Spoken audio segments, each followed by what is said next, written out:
বিয়ের পর আমি ঠিকমতো সংসার করেছিলাম মাত্র 10 দিন। প্রবাসী ছেলের সঙ্গে আমার বাবা মা আমাকে বিয়ে দিয়ে দেয়। আমার বাবা মা ধারণা ছিল যে প্রবাসী ছেলের অনেক টাকা, আমি অনেক সুখে থাকবো, ভালো থাকবো, তাই তারা এক প্রকার আমাকে জোর করে বিয়েটা দিয়ে দেয়। যদিও আমি বিয়েতে রাজি ছিলাম না। যখন তার সাথে আমার বিয়ে হয়, তার সাথে আমার কোনো পরিচিতি ছিল না। আমি কবুল বলার পরে তার মুখ আমি দেখেছিলাম, তার আগে তাকে কখনোই দেখিনি। বিয়ের 3 দিন পরে আমার স্বামী বিদেশে চলে যায়। যাওয়ার আগে সে আমার সঙ্গে কোনো রকম কোনো যোগাযোগও করে না, কোনো রকম কোনো কথাও বলে না, আমাকে বাবার বাড়িতে দিয়ে চলে যায়। বিদেশে যাওয়ার পরেও আমার স্বামী আমার সাথে কোনো রকম যোগাযোগই রাখেনি। আমার শ্বশুর শাশুড়ি ননদ দেবর সবাই আমাকে বুঝাইতো আমার প্রতি তার কোনো দায় দায়িত্ব কোনো কিছু সে পালন করতো না। আমার প্রতি তার একটা যে খরচ সেইটাও সে দিত না। তো এক প্রকার আমার বাবাকে সব খরচ দিতে হতো। আমার সমস্ত খরচ আমার বাবাই চালাইতো, আর আমি আমার শ্বশুর বাড়িতেই থাকতাম। তো বিয়ের পরে এক প্রকার আমার শ্বশুর বাড়ির লোকেরা, শ্বশুর শাশুড়ি ননদ দেবর সবাই আমাকে বুঝাইতো বিয়ের পর মেয়েরা বাপের বাড়ি থেকে যা আনবে সেটাই তাদের জন্য লাভ, এইরকমই বুঝাইতো। আমার বাবা আমাকে সবকিছুই দিত।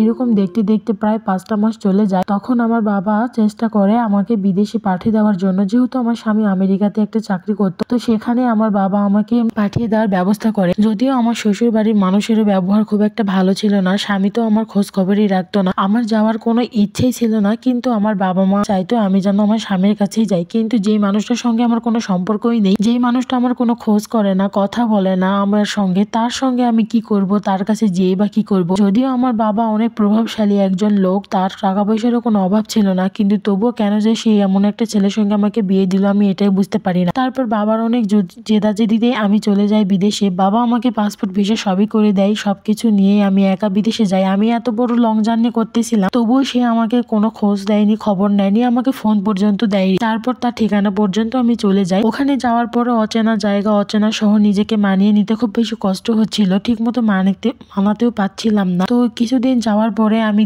বুঝলাম আমার স্বামী আমাকে প্রতিবার খাবারে ঘুমের ওষুধ মিশিয়ে দিত।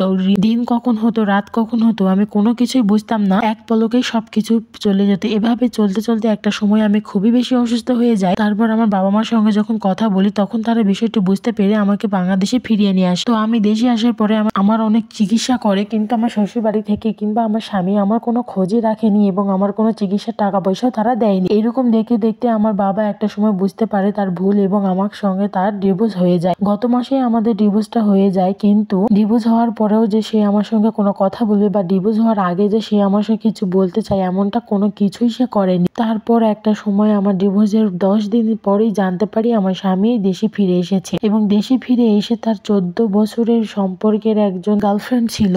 এইটা জানার পর আমি তো পুরাই অনেক বেশি শক খেয়েছিলাম। তার 14 বছরের সম্পর্কের একজন গার্লফ্রেন্ড ছিল, তার সঙ্গে নাকি তার ক্লাস 7 থেকে সম্পর্ক। তো সে তাকে বিয়ে করবে, যার কারণে সে দেশে এসে তাকে বিয়ে করেছে। কিন্তু আমার কথা, তুমি যদি তাকে বিয়ে করবে তাহলে আমাকে কেন বিয়ে করেছিলে? পরে জানতে পারি সে নাকি তার গার্লফ্রেন্ডের সঙ্গে এক প্রকার জেদাজেদি করেই আমাকে বিয়ে করেছিল। তাহলে আমার জীবনটা নষ্ট করার কি দরকার ছিল? মাত্র 22 বছর বয়সে একটা মেয়ে ডিভোর্সি হওয়া কি মুখের কথা? এই বয়সে ডিভোর্সি হওয়া কতটা যে আমি কখনোই আমার অতীতকে কখনোই ভুলতেও পারবো না, এবং আমি আমার প্রাক্তন স্বামী এবং আমার বাবাকে কোনোদিন ক্ষমাও করবো না। আজ আমার বাবা মার ভুল সিদ্ধান্তের জন্য আমার জীবনটা এভাবে নষ্ট হয়ে গেল। তো বন্ধু, গল্পটি ভালো লাগলে অবশ্যই পাশে থাকবেন।